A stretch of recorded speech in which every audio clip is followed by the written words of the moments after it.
जगद्धिताय कृष्णाय गोविन्दाय नमो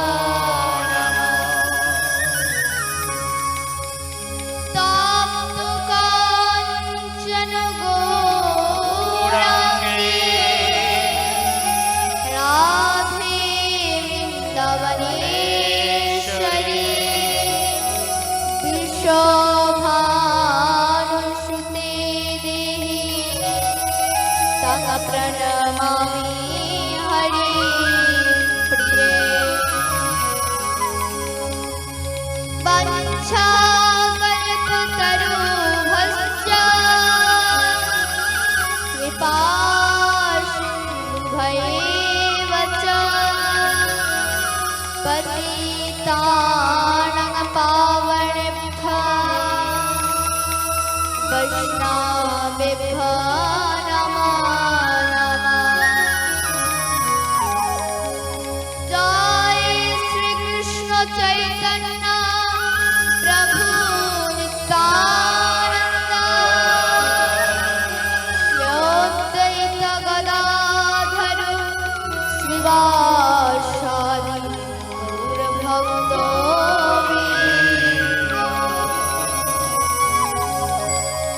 अखण्डमण्डलाकारं व्याप्तं येन चराचरं तत्पदं दर्शितं येन तस्मै श्रीगुरवे नमः।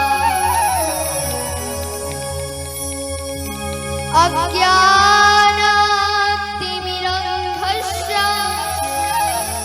ज्ञानाञ्जनशलाकया चक्षुरुन्मीलितं येन तस्मै श्रीगुरवे नमः।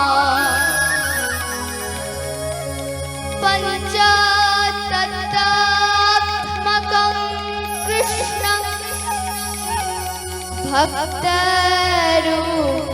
भक्तरूपस्वरूपकं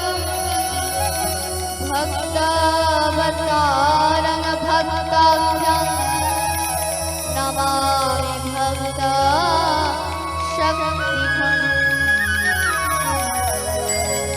नमो महावदन्याय कृष्ण प्रेम पदायते कृष्णाय कृष्ण चैतन्य नामे गौरतिष्ठे नमः।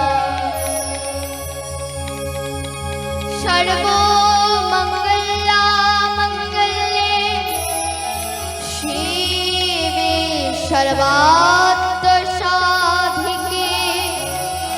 शरण्ये त्र्यम्बके गौरी नारायणी नमोस्तुते।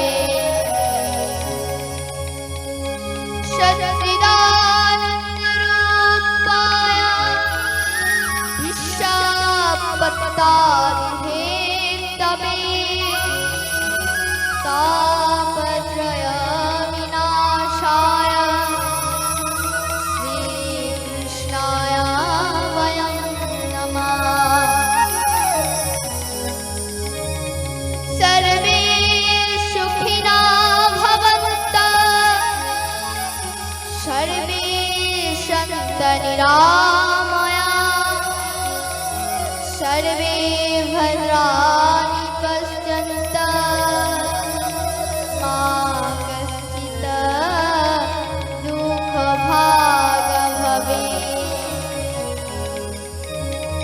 हरे कृष्ण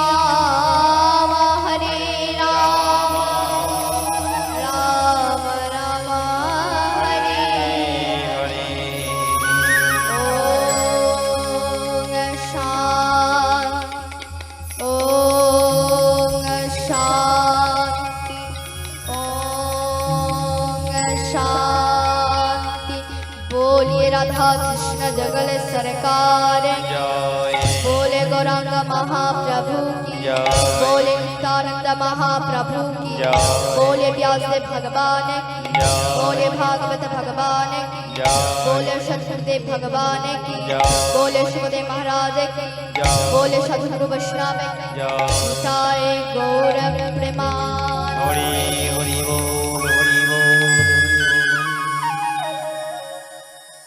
তা শুন, এখন আমরা ভগবানের দিব্য আরতি করি। এরপর আমরা লীলা কথার মধ্যে প্রবেশ করব। আমাদের সাথে সাথে আপনারাও সকলে ভগবানের দিব্য আরতি করবেন।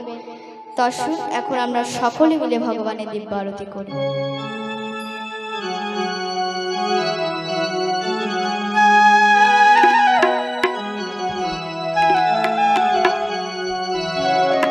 হৃদয়ে বসে তোমার মূর্তি করি গিরিধারে তোমার আরতি।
নিতাই গৌর সীতানন্দ প্রেমানন্দে। হরি হরি বল হরি বল হরি বল হরি বল। হে আমার বৈষ্ণব পদপ্রার্থী, কৃষ্ণ তত্ত্ব রস সিঞ্চনকারী, ভাগবত প্রেম আস্বাদনকারী আমার ভগবান শ্রীকৃষ্ণ রাধা রানীর লীলা বিলাস শ্রবণকারী, আমার ভগবান শ্রীকৃষ্ণের মুখ নিঃসৃত বাণী শ্রীমদ্ ভাগবত গীতা শ্রবণকারী আমার গৌর ভক্তমণ্ডল, সর্বপ্রথম আমি জানাই আপনাদের মতো ভক্তদের চরণে আমার মতো এক অভাজনের ভ্রমিষ্ঠ ভ্রমিষ্ঠ প্রণাম। তারপর প্রণাম জানাই আমার ভক্তিপতি মায়েদের শ্রীচরণে আমার ভক্তির অর্ঘের পুষ্পাঞ্জলি, এবং আমার ছোট্ট ছোট্ট ভাই এবং বোনেদের জানাই আমার স্নেহাশিস।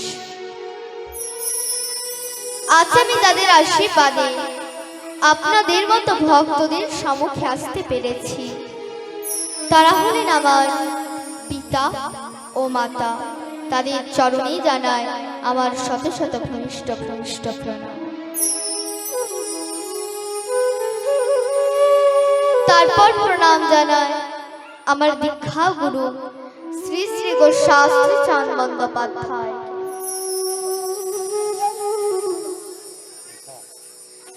আজ আমি এখানে শ্রীমদ্ ভাগবত পাঠ করছি, এটা আমার দৃষ্টতা। কারণ ভগবান শ্রীকৃষ্ণ গীতাতে অর্জুনকে বলেছিলেন, হে অর্জুন, এই কুরুক্ষেত্রের মাঠে আমি যে জ্ঞান তোমায় দান করছি, সেই জ্ঞান আমি প্রথম সূর্যকে দান করেছি। সূর্যদেব মনুকে দান করেছিলেন, মনু ইক্ষ্বাকু রাজাকে দান করেছিলেন, ইক্ষ্বাকু রাজা যাজ্ঞবল্ল মণিকে দান করেছিলেন, যাজ্ঞবল্ল মণি মৈথিলীকে দান করেছিলেন, মৈথিলী ব্যাসদেবকে দান করেছিলেন, ব্যাসদেব সুখদেব গোস্বামীকে দান করেছিলেন, এবং সুখদেব গোস্বামী তিনি পরীক্ষিত মহারাজকে দান করেছিলেন। তে ভাগবত বলার মধ্যে আমার অনেক ভুল ত্রুটি থাকবে, আপনার আমাকে নিজ সন্তান মনে করে ক্ষমা করে দেবেন। নিতাই গৌর সীতানন্দ প্রেমানন্দে। হরি হরি বল হরি বল হরি বল। यं प्रपयन्तु मनोपेतं मपेतकृतं दैवयान विरहकात आजुहाव पुत्रेति तन्मयतया तरो बोह भीनेदु स्तम सर्वभूत हृदय मणिमानतः स्मि। শ্রী শুকদেবের তখন উপনয়ন সংস্কার হয়নি, ফলত লৌকিক ও বৌদ্ধিক কর্ম অনুষ্ঠানের অধিকার তিনি লাভ করেননি। সেই সময় তাকে একাকিক সন্ন্যাস গ্রহণের উদ্দেশ্যে যেতে দেখে পিতা বেদব্যাস পুত্রের বিরহে কাতর হয়ে পুত্র পুত্র বলে আহ্বান করছিলেন। সেই সময় তন্ময় থাকা শ্রী শুকদেবের হয়ে বৃক্ষলতা উত্তর দিচ্ছিল। সর্বভূতে হৃদয় অবস্থিত সেই সুখদেব মহারাজকে আমি নমস্কার করি। বলে শ্রী সুখদেব মহারাজ কি জয়। দর্শক, এখন আমরা লীলা কথার মধ্যে প্রবেশ করি। তো এই লীলাটাকে আপনারা খুব মন দিয়ে শ্রবণ করবেন, কারণ মন যদি অন্যদিকে থাকে তাহলে ভগবানের লীলা কথা বোঝা অসম্ভব। তাই এই লীলা শ্রবণ করতে করতে কেউ কারোর সঙ্গে কথা বলবেন না, এই ভাগবতের দিকে পা ছড়িয়ে বসবেন না, কারণ ভাগবত হচ্ছে সাক্ষাৎ ভগবান শ্রীকৃষ্ণ। তাই এই লীলাটাকে আপনারা খুব মন দিয়ে শ্রবণ করবেন। না, এক সময়ের কথা,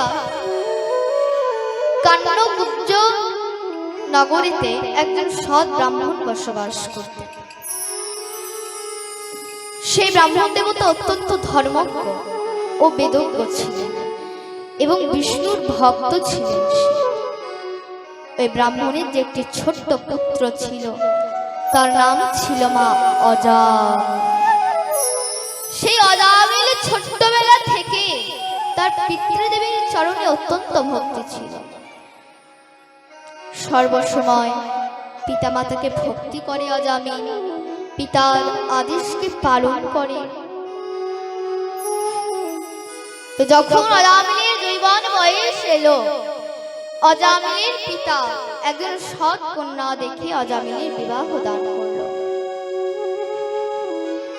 কিছুকাল পরে অজামিলের স্ত্রীর একটা পুত্র সন্তান লাভ হলো। এদিকে অজামিলের পিতা যখন বৃদ্ধ বয়স এলো, অজামিল তার পিতাকে পুষ্প চয়ন করতে যেতে দিতেন না, ফল আনতে যেতে দিতেন না, অথবা জল আনতে যেতে দিতেন না। তিনি স্বয়ং সকল কার্য করতেন। একদিন কি হয়েছে? হে পরিবার, একদিন অজামিল তিনি কোন এক বনে পুষ্প চয়ন করতে গিয়ে একটি শূদ্র আর শূদ্রাণীকে মিলনাসক্ত অবস্থায় দর্শন করে এবং দর্শন করতে সে দিবারাত্রি শুধু সে চিত্রকে চিন্তা করেছে। সকল সময় সে চিত্রকে চিন্তা করে। তাই শাস্ত্র বলেছে, মাত্রাস সাধুত্রাবা যথা বিবেকতা সর্বভাবে বলবানা ইন্দ্রগ্রাম বিদ্যাম সমাপকারিষ্যতি।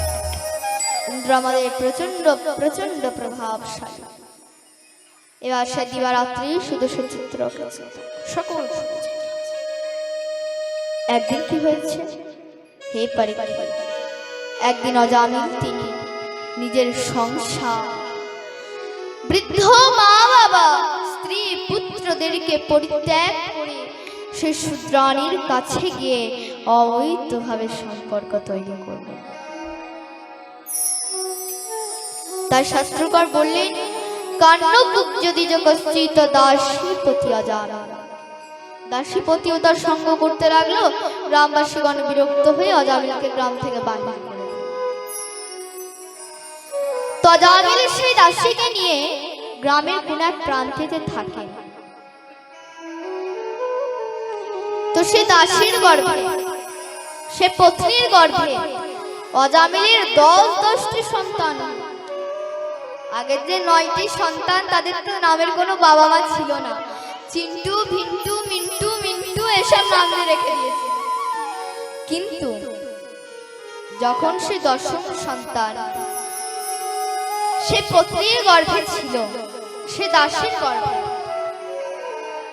সে সময় মা লোমহর্ষি নামে এক ঋষি থাকত। লোমহর্ষি নামে এক ঋষি ছিল।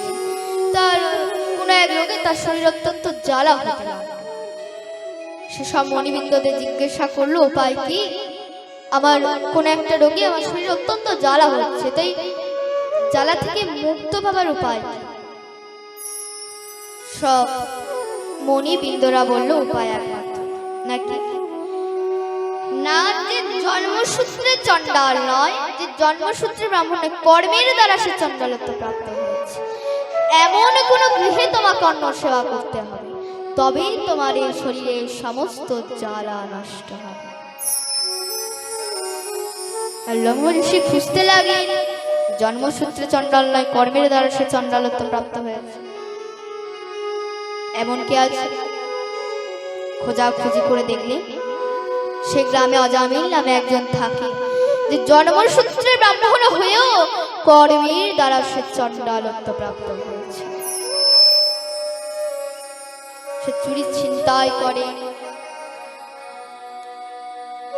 সে চুরি করে খায়, সে প্রাণী হত্যা করে। তো দেখুন না, অজামিলা যে ব্রাহ্মণ হয়েও সে চণ্ডালত্ব প্রাপ্ত হলো কেন? কেননা সে কর্মই করত চণ্ডালদের মতো। তাই তো ভগবান বলেছে, জন্ম হোক যথাযথা কর্ম করো ভালো। তাই কর্মটা আমাদের ভালো করতে হবে। দেখুন না, এই ব্রাহ্মণ হলো বর্ণশ্রেষ্ঠ, এই ব্রাহ্মণ কিন্তু সবার উপরে আছে। তাই ভগবান ব্রাহ্মণদেরকে দায়িত্ব বেশি দিয়েছে। যার পদ যত বড় তার দায়িত্ব তত বেশি। আমাদের ভারতবর্ষে রাষ্ট্রপতি, তার পদ যেমন বড় তার দায়িত্ব তত বেশি।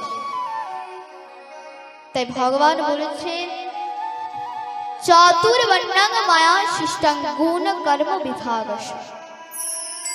ভগবান বলেছেন, এই চারটে বর্ণ আমি সৃষ্টি করেছি। এই চারটে বর্ণ কি কি? ব্রাহ্মণ, ক্ষত্রিয়, বৈশ্য এবং শূদ্র। কিন্তু সেটা গুণ ও কর্মের দ্বারা। যদি কোনো ব্রাহ্মণ পরিবারের কোনো সন্তানের জন্ম হয়, তাহলে সে কিন্তু ব্রাহ্মণ নয়। এখানে শাস্ত্র কি বলেছে দেখুন, জন্ম যায় অতি শূদ্র, মানে জন্মবার সাথে সাথে সে কিন্তু শূদ্র।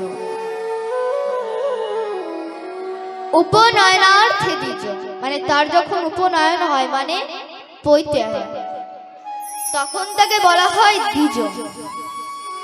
বেদ পাঠেতে বিপ্র, যখন সে বেদ পাঠ করে তখন তাকে বলা হয় বিপ্র, মানে তখনও সে কিন্তু ব্রাহ্মণ নয়।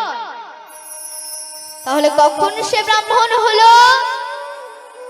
ব্রহ্মজানায়তি ব্রাহ্মণ, যখন সে ব্রহ্মের সম্পর্কে জ্ঞান অর্জন করে তখন তাকে বলা হয় ব্রাহ্মণ। ব্রাহ্মণদেরকে সাত্বিক ভোজন করতে হবে, সৎ কর্ম করতে হবে, পূজা অর্চনার মধ্যে থাকতে হবে। ব্রাহ্মণদেরকে শাস্ত্র জ্ঞান অর্জন করে সমাজকে শিক্ষা দিতে হবে। তাই তো ভগবান গীতাতে অর্জুনকে বললেন, হে অর্জুন, ব্রাহ্মণদের মধ্যে কি কি গুণ থাকা দরকার শোনো।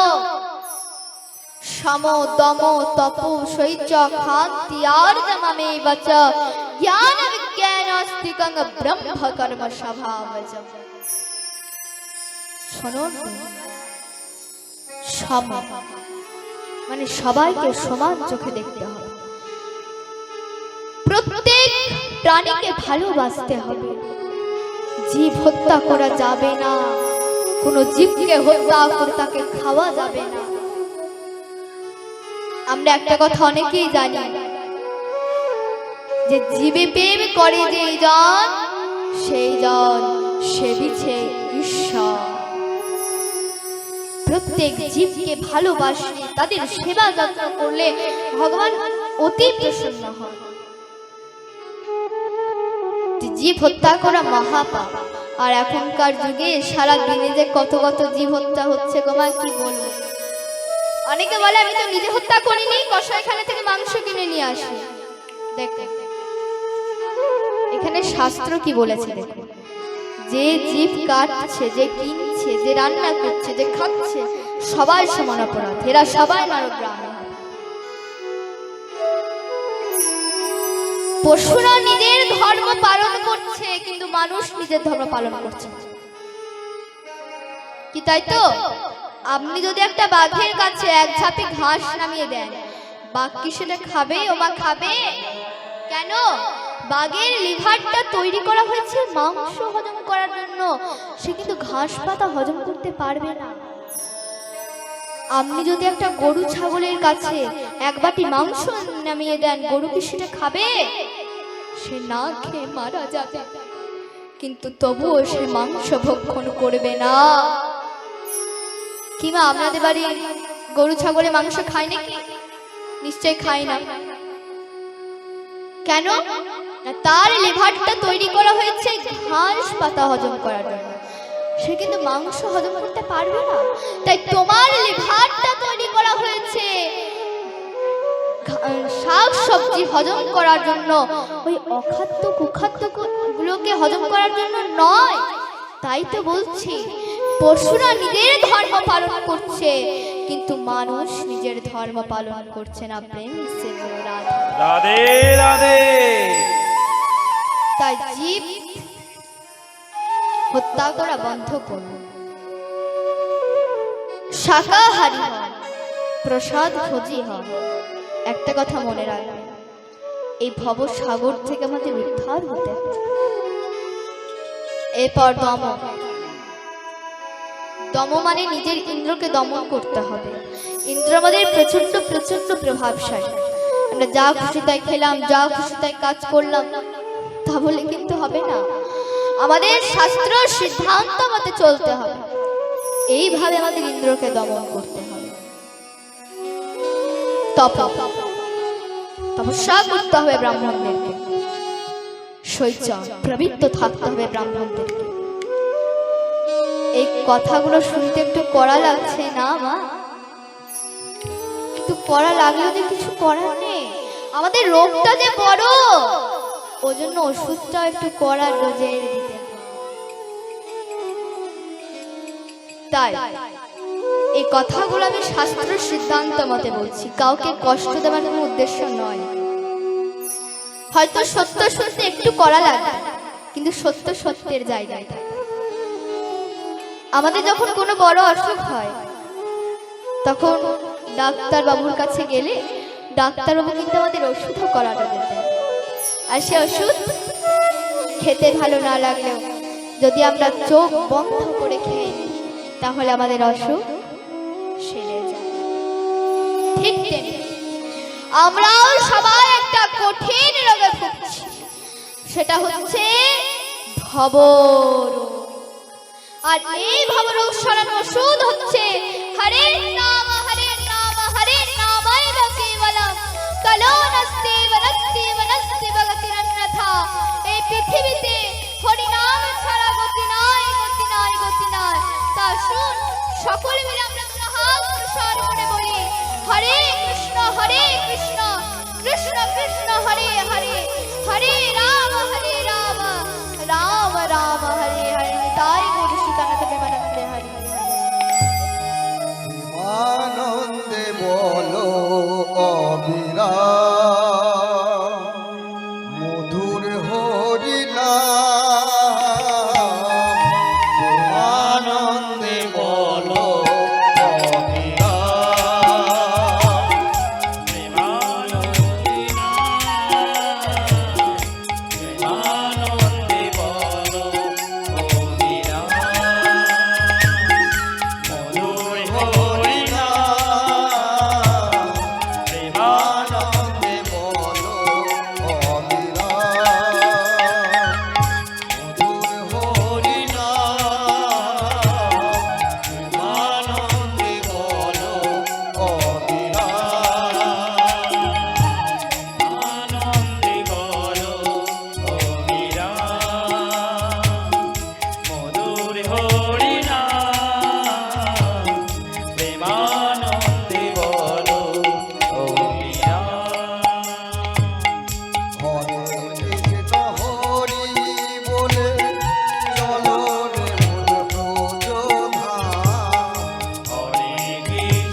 প্রেমানন্দে বলো অবিরাম, প্রেমানন্দে বলো অবিরাম। নিতাই গৌর শ্রীতানন্দ প্রেমানন্দে হরি। হরি বল, হরি বল, হরি বল। আচ্ছা মা, আপনারা একটা কথা বিচার করুন, মরা চুলে স্নান করতে হয় কি না? কি আপনারা করেন তো? কেউ যদি মারা যায় তাকে চুলে আপনারা স্নান করেন তো? নিশ্চয়ই করেন। তাহলে আপনারা একটা কথা বিচার করুন, মরা চুলে যদি স্নান করতে হয় তাহলে মরা খেলে আপনি কি করবেন? বলুন কি করবে? একটা মানুষ মারা যাচ্ছে, সেটাও ডেড বডি, আবার একটা ছাগল বা মুরগিকে কাটা হচ্ছে, সেটাও ডেড বডি। তাহলে এদিকে একটা মানুষ মারা যাচ্ছে, তাকে ছুলে আপনি স্নান করে বাড়িতে ঢুকছেন, আর এদিকে একটা ছাগল বা মুরগিকে কেটে আপনি খেয়ে নিচ্ছেন। এই পৃথিবীতে শ্রেষ্ঠ জীব মানুষকে বলা হয়, তাই তো? এই 84 লক্ষ জনের মধ্যে মানুষকে সর্বশ্রেষ্ঠ জীব বলা হয়। তাহলে সেই মানুষ মারা গেলে তাকে ছুলে আমরা স্নান করে বাড়িতে ঢুকি, কিন্তু মানুষের থেকে নিচু জীব ছাগল, মুরগি, আরো কত প্রাণীদের মাংস কিনে নিয়ে অনেকে খেয়ে নিচ্ছে। তাই তো ভগবান গীতাতে বলেছেন, অবশ্যমেব ভক্তব্যম কৃতম কর্ম শুভাশুভম। অবশ্যই তোমার কর্মের ফল তোমাকে ভোগ করতে হবে। আমাদের সকলকে আমাদের কর্মের ফল ভোগ করতে হবে। আমরা সকলে আমাদের নিজেদের কর্মের ফল আমরা ভোগ করব। এক ব্রাহ্মণ কাশীতে বিদ্যা অধ্যয়ন করতে গিয়েছে। এবার মহারাজ বড় পণ্ডিত হয়ে এসেছে।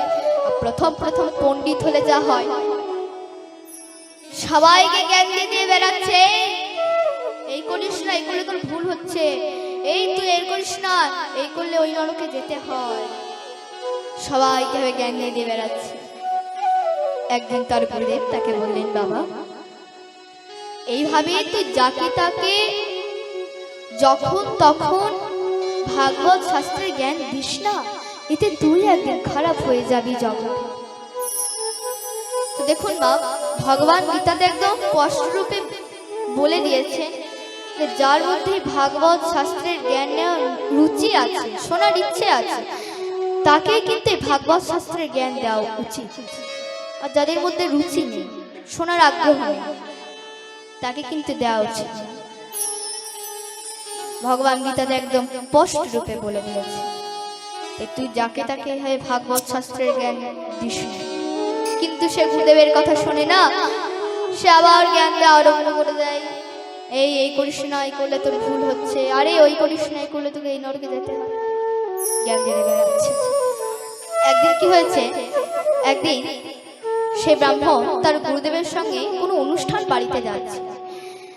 যেতে যেতে দেখতে পেল যে একটা ধীবর সেখানে মাছ ধরছে।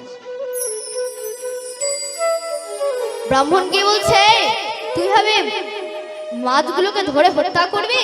এই তোকে নরকে নিয়ে যাওয়া হবে, তুই নরকে যাবি। ধীবর তখন বলছে, আমি যা পাপ করেছি আপনাকে মেরে আমি বেশি পাপ করে তারপর আমি নরকে যাব। তখন তার গুরুদেব তাকে হাত ধরে টেনে নিয়ে চলে এলেন। দেখলি তো বাবা, আমি বারণ করেছিলাম, এইভাবে যাকে তাকে ভাগবত শাস্ত্রের জ্ঞান দিস না। দেখলি তোকে কেমন অপমান করলো। তার গুরুদেব তাকে নিয়ে চলে গেলেন। এইভাবে সে গুরুদেবের সঙ্গ করতে লাগলেন। গুরুদেবের সঙ্গ করতে করতে তার চিত্র নির্মল হয়ে গেল। তখন সে ভগবানের সেবা করতে লাগলেন। সে চুপচাপ থাকে, কাউকে আর জ্ঞান দেয় না, চুপচাপ। একদিন কি হয়েছে, প্রায় 10 বছর পর সে তার গুরুদেবের সঙ্গে আবার ওই রাস্তা দিয়ে পেরিয়ে যাচ্ছে। যেতে যেতে দেখতে পেল যে একটা অর্ধামৃত সর্প সেখানে পড়ে আছে, আর কিছু পিঁপড়ে তাকে ভক্ষণ করছে। সবটাও যন্ত্রণা হচ্ছে, সে খুব লাফাচ্ছে। ব্রাহ্মণপুত্র বাঁচাতে গেলেন, তখন তার গুরুদেব হাত ধরে নিলেন, দাঁড়া বাবা, যাস না। হে গুরুদেব, এ আপনি কি বলছেন? সাপটা মারা যাবে, ও যন্ত্রণা হচ্ছে, দেখুন সাপটা কত লাফাচ্ছে দেখুন। গুরুদেব মুচকে এসে বললেন, বাবা তোর মনে আছে আজ থেকে 10 বছর আগে এই সর্পটা ছিল সেই ধীবর, যাকে তুই মাছ ধরতে নিষেধ করেছিলিস, কিন্তু সে তোকে ঘুরি অপমান করেছিল। তা সেই ধীবর আজকে সর্প হয়ে জন্মগ্রহণ করল। আর ওই দেখতে পাচ্ছিস না, পিঁপড়েগুলো ভক্ষণ করছে, পিঁপড়েগুলো আর কেউ নয়, আগের জন্মে ওই যে মাছগুলোকে ধরে হত্যা করেছিল, ওই মাছগুলো পিঁপড়ে হয়ে এসে আজকে তাকে ভক্ষণ করছে। বলো না গো রাধে রাধে। রাধে রাধে। তাই মা, তাই তো ভগবান গীতাতে বলেছেন, অবশ্যমেব ভক্তব্যম কৃতম কর্ম শুভাশুভম, অবশ্যই তোমার কর্মের ফল তোমাকে ভোগ করতে হবে। আমাদের সকলকে আমাদের কর্মের ফল ভোগ করতে হবে।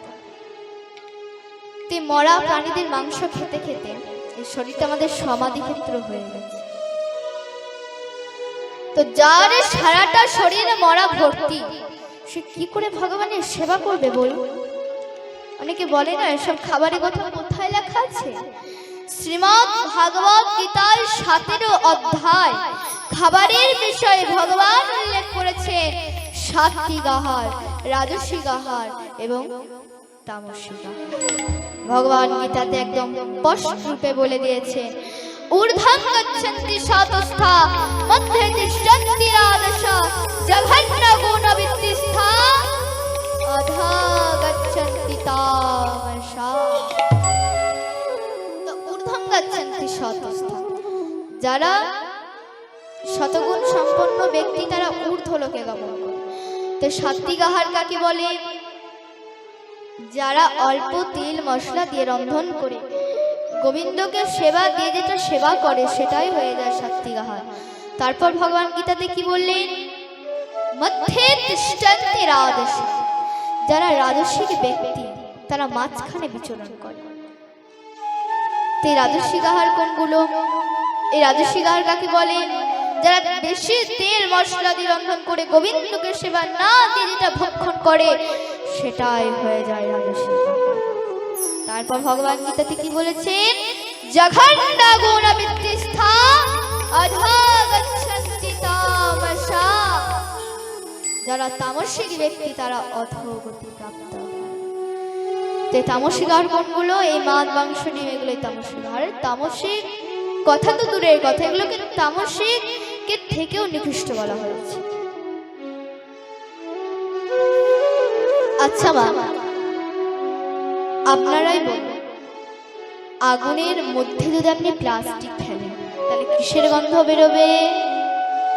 প্লাস্টিক পোড়া গন্ধ বেরোবে। যদি কর্পূর ফেলেন তাহলে কর্পূর পোড়া গন্ধ বেরোবে। যদি ধুনো ফেলেন তাহলে ধুনোর গন্ধ বেরোবে। তাই তোমার পেটের মধ্যে আগুন জ্বলছে, যার নাম জঠরাগ্নি। আচ্ছা মা, আমাদের শরীর গরম থাকে, আমরা সবাই জানি। তাই জঠরে তুমি যা ফেলবে তেমনি তোমার মনোবৃত্তি তৈরি হবে। দেখুন মা, এই আহার থেকে কিন্তু বিচার তৈরি হয়। তো তমগুণী আহার করলে কোনোদিনও তোমার বিচার শুদ্ধ হবে না। আচ্ছা মা, কাঁসা বা পিতলের বাসন যদি আপনি দীর্ঘদিন বাক্সে ভরে রেখে দেন, তাহলে সেই বাসনের ছোপ ছোপ দাগ পড়ে যায়, আবার মাজতে মাজতে সেগুলো আবার পরিষ্কার হয়। তাই বিষয় ভোগ করতে করতে দেহটাতে যে আমাদের অনেক ছোপ ছোপ দাগ পড়ে গেছে গো মা। তাই আমাদের এই দেহটাকে কি করতে হবে? চেত দর্পণ মার্জনম, এই দেহটাকে মেজে মেজে পরিষ্কার করতে হবে। তো কি দিয়ে পরিষ্কার করবেন গো মা? কোন সাবান দিয়ে পরিষ্কার করবেন? লাইফবয়, ভিভেন নাকি লাক্স? না না, এই চিত্তকে পরিষ্কার করবার সাবান দিয়ে গেছেন আমার মহাপ্রভু। তো কি সেই সাবান? হরিনাম সংকীর্তন। তাই হরিনামে দিয়ে আমাদের এই দেহটাকে পরিষ্কার করতে হবে আর আহার শুদ্ধ করতে হবে, কারণ ভোজন ঠিক না হলে ভজন ঠিক হবে না। প্রেম সে বলে না। রাধে রাধে। দেখবেন কেউ যদি অল্প বয়সে ভগবানের ভজন সাধন করে, অনেকে বলে না, এই জগতে অনেক কিছু মানুষ আছে বলে, আরে এত অল্প বয়সে কি ভজন করে রে, যখন বুড়ো হবে মাথার চুলগুলো সব পেকে যাবে, যখন শরীরের শিরা উপশিরাগুলো যখন দেখা যাবে, কানে যখন শুনতে পাবি না, একটা কথা যখন 10 বার করে বলতে হবে, তখন হাতে একটা লাঠি নিয়ে কাঁপতে কাঁপতে এরকম অনেকে বলে, তাই না? কি বলে তো বলে, এটা কাদের কথা জানো? এটা হলো অসুরদের কথা। এরা হলো সমাজে অসুর, সমাজে এরকম অসুররাই বলে, আরে এত অল্প বয়স থেকে কেন নিরামিষ খাস, আরে এত অল্প বয়স থেকে এসব ছাড়ে নাকি, এরকম কত কথা কত কথা শুনতে হয়। যে ভজনের অগ্রসর হতে চেষ্টা করে, ভজনের পথে কিছু ত্যাগ করার জন্য অগ্রসর হয়, তাকেই এসব কথা শুনতে হয়। আরে এই বয়সে খাবি না তো কোন বয়সে খাবি, এখন থেকে সব ছাড়ে না, তোর বিয়ে হবে, নিরামিষ খেলে তোর বাচ্চা কাচ্চাই হবে, এরকম কত কথা শুনতে হয়। এটা কাদের কথা? অসুররা রাক্ষসেরা এটা বলে। কেননা অসুররা রাক্ষসেরা চায় সে নিজেও জগৎকে ভোগ করবে আর তাদেরকে দিয়েও ভোগ করাবে, সে নিজেও ভজন করবে না আর কাউকে করতে দেবে। তাই শাস্ত্র স্পষ্ট রূপে বলে দিয়েছে, নমাং দুষ্কৃতি মারা পপত্যন্তেন রাধমা মায়া পৃত্রজ্ঞান আশ্রম ভবতস্মিতা। যারা অসুর হয় তাদের এই প্রকার করতে পারে, সে নিজেও ভজন করবে না আর কাউকে ভজন করতে দেখলেও তার হৃদয়ে চলে যাবে। অনেকে বলে, এই বয়স থেকে তুলসী মালা পড়েছিস, তুলসী মালা পড়লে মিথ্যা কথা বলতে নেই। আচ্ছা, এটা খুব ভালো করে জানি যে তুলসী মালা পড়লে মিথ্যে কথা বলতে। আর তুমি যে দিনের পর দিন পশুর মাংস খাচ্ছ, জীব হত্যা করে খাচ্ছ, প্রাণী হত্যা করে খাচ্ছ, তার বেলায় তোমার বিবেক সাড়া দিচ্ছে না? এখানকার মধ্যে যারা আমিষ আহার করেন তারা খুব মন দিয়ে শ্রবণ করুন। একবার একটা কসাইখানাতে একটা ছাগলকে বেঁধে রেখে দিয়েছে।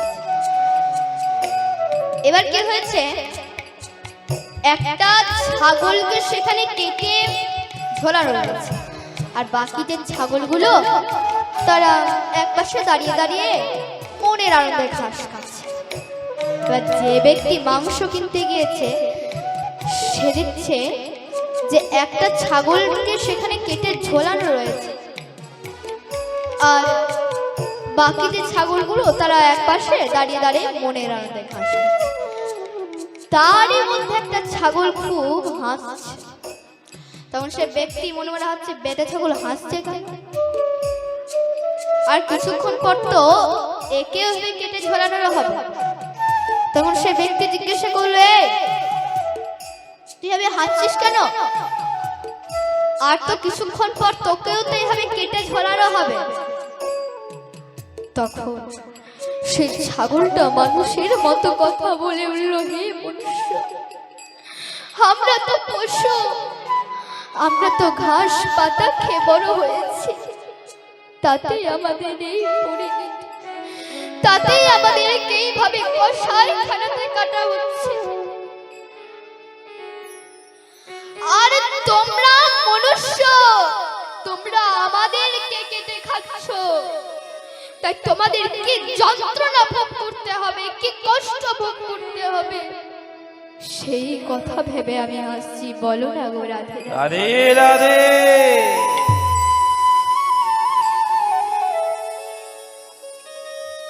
তাই জীব হত্যা করা মহাপাপ। আজ আপনাদের একটা বিরাট সুযোগ, আপনাদের এখানে আজ স্বয়ং ভাগবত এসেছে। ভাগবত মানে সাক্ষাৎ ভগবান শ্রীকৃষ্ণ। যেখানে ভাগবত হয় সেখানে সাক্ষাৎ ভগবান বিরাজ করে। তো একবার নারদ মুনি ভগবানকে জিজ্ঞাসা করছেন, হে প্রভু, আপনি কোথায় কোথায় অবস্থান করে থাকেন? তখন ভগবান বললেন, হে নারদ, নাহং তৃষ্ঠামি বৈকুণ্ঠে যোগিনাং হৃদয়েন চ সদ্ভক্তয়ত্র গায়ন্তি তত্র তৃষ্ঠামি নারদ। ভগবান বলছে, হে নারদ, তুমি যে আমাকে প্রশ্ন করলে না আমি কোথায় কোথায় অবস্থান করে থাকি, তবে শোনো, আমি বৈকুণ্ঠে বা যোগীগণের হৃদয়ে নিয়ে অবস্থান করি না। তখন নারদ মুনি বললেন, তাহলে প্রভু আপনি কোথায় অবস্থান করেন? তখন ভগবান বললেন, শোনো, যেখানে আমার ভক্ত আমার গুণগান করে আমি সেখানেই অবস্থান করি। মানে আপনাদের এখানে যে আজ ভাগবত পাঠ হচ্ছে, এখানে ভগবান অবশ্যই বিরাজ করছে। তাই যেখানে ভাগবত হয় সেখানে স্বয়ং ভগবান বিরাজ করে। শুধু শুধু ভগবানই না, সমস্ত দেব দেবী, সমস্ত তীর্থ সেই স্থানে বিরাজ করে।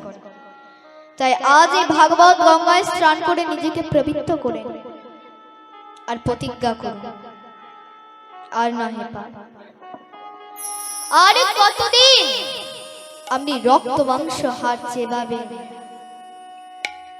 আর কতদিন আপনি অন্য জীবকে কষ্ট দিয়ে আপনি ইন্দ্র তৃপ্তি করবেন?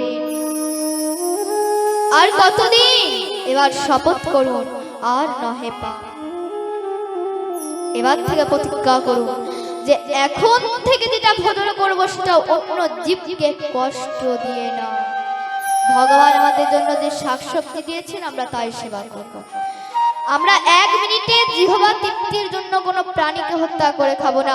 এই ভাগবতের সামনে প্রতিজ্ঞা করব, দেখবেন সমস্ত পাপ নষ্ট হয়ে যাবে। আর যদি মনে করেন যতদিন বাঁচবেন এই হাড় গোড় রক্ত মাংস চিবিয়ে যাবেন, তাহলে চিন্তার কোনো কারণ নেই। যমরাজের খাতার সব হিসাব আছে, 28 প্রকার নরকের মধ্যে ঠিক কোথাও না কোথাও নিয়ে যাবে। এই 28টি নরকের নাম হচ্ছে তামিস্র, অন্ধ তামিস্র, রৈরব, মহারৈরব, কুম্ভিপাক, কালসূত্র, অশীপত্রবন, সুকরুণ, অন্ধকূপ, কিমি ভজন, সংদংশ, তপ্তশূন্যী, বজ্রকণ্ঠা, শালমলী, বৈতারণী, পুয়ত, প্রাণ্ডত, বিশোষণ, লালাভক্ষ, সারমেয়াদান, অবিচিমত, অয়োপান, খারদর্দম, রক্ষগণ ভজন, শূল্যপ্রোত, দ্বন্দ্বসুখ, অবর নিরথন, প্রজাবর্তন এবং সূচি। এই কথাগুলো আমি শাস্ত্র সিদ্ধান্ত মতে বলছি। তোমা আমি যে 28টা নরকের নাম যে আমি বললাম, এগুলো আমার কোনো মন গড়া কথা নয়। এই 28 প্রকার নরকে ব্যাখ্যা শ্রীমদ্ ভাগবতে করা হয়েছে। এই 28 প্রকার নরকে ব্যাখ্যা যদি আপনারা শোনেন না, এক একটা নরকে ব্যাখ্যা যদি আপনারা শোনেন, আপনাদের পায়ের নিচ থেকে মাটি সরে যাবে। ভাগবতের মধ্যে তো অল্প স্বল্পের মধ্যে বর্ণনা করা হয়েছে, গরুড় পুরাণ আরো বিশদভাবে বর্ণনা করা আছে।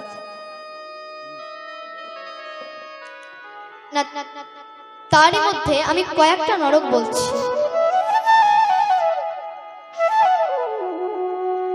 তোমা আমরা তো সবাই শুনি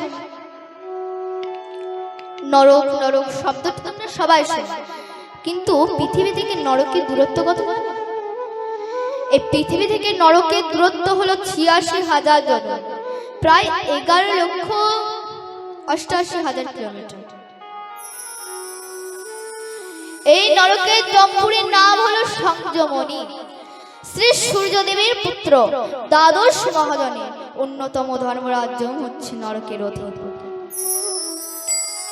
নরক কোথায়? এই নরক পাতালের দক্ষিণ ভাগে এই নরক লোক অবস্থিত। এবার এই নরকে কারা যায়? না, যে সমস্ত ব্যক্তি সারা জীবন পাপ কর্ম করে থাকে তাদেরকে নরকে পতিত হতে হয় এবং সেই নরকে নিয়ে গিয়ে তাদেরকে নিয়ে গিয়ে একটা যাতনার শরীর দেওয়া হয়। এই যাতনার শরীরের বৈশিষ্ট্য থেকে যতই মারা হয়, যতই কাটা হয়, তার ধর থেকে যদি মুন্ড আলাদা করে দেওয়া হয় তবু তার মৃত্যু হবে।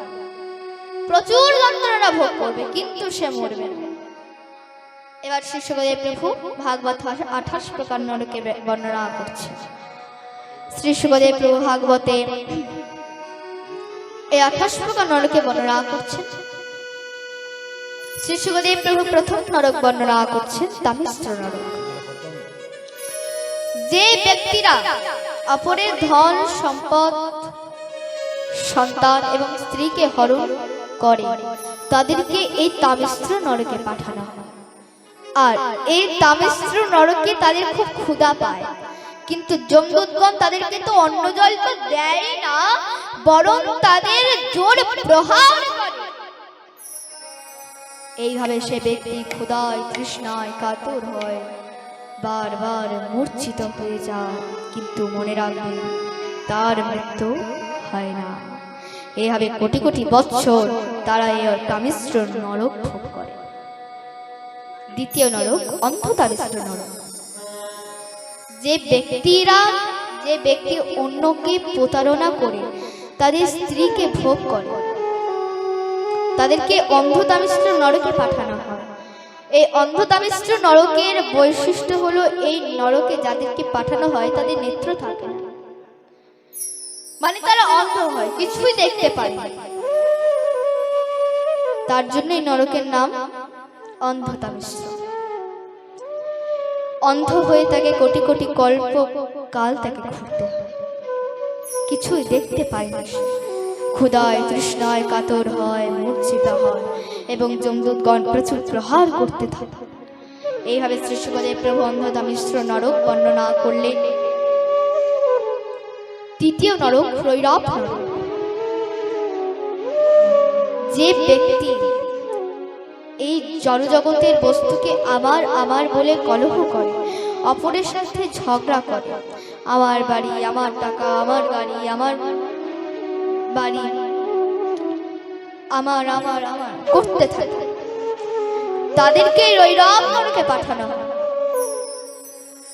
বিশেষ করে এই রৈরব নরকে তাদেরকেই পাঠানো হয় যারা অপরের শরীরের মাংস, রক্তহাড় এগুলোকে ভোজন করে, তাদেরকে রৈরব নরকে পাঠানো হয়। আর সেখানে রুরু নামে এক ধরনের প্রাণী থাকে, তাদের তীক্ষ্ণ তীক্ষ্ণ দন্ত, তাদের তীক্ষ্ণ তীক্ষ্ণ দন্ত থাকে। প্রকৃতপক্ষে রুরু নামে প্রাণীরা অন্য কেউ যে সমস্ত প্রাণীদের, হাঁস, মুরগি, ছাগল, এই প্রাণীদের হত্যা করে খেয়েছ, তারা ওখানে রুরু হয়ে অপেক্ষা করে। আর এই রুরু নামক প্রাণীরা তাদের তীক্ষ্ণ নখ ও ঠোঁটের দ্বারা তোমার রক্ত মাংস সে ভক্ষণ করে। সেই রুরুরা অপেক্ষা করে যে তুই যেমন আমার শরীর রক্ত মাংস হাড়গোড় চিপিয়ে খেয়েছিস, এবার তুই চলে আয়, এবার আমি তোকে। এরপর শ্রী শুকদেব প্রভু চতুর্থ নরক বর্ণনা করছে। চতুর্থ নরক মহারৈরব নরক। এই মহারৈরব নরকে তারা যায় যারা নিজের দেহকে পালন করবার জন্য অপরের সঙ্গে দ্রোহ করে,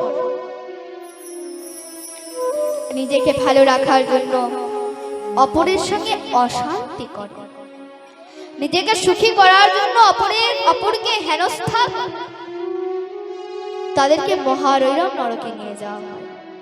আর এই নরকে যে প্রাণীগুলো থাকে না, তারা দাঁত দিয়ে মাংস খায় না, তারা শরীর থেকে মাংস কেটে কেটে, তারা তোমার শরীর থেকে মাংস কাটবে,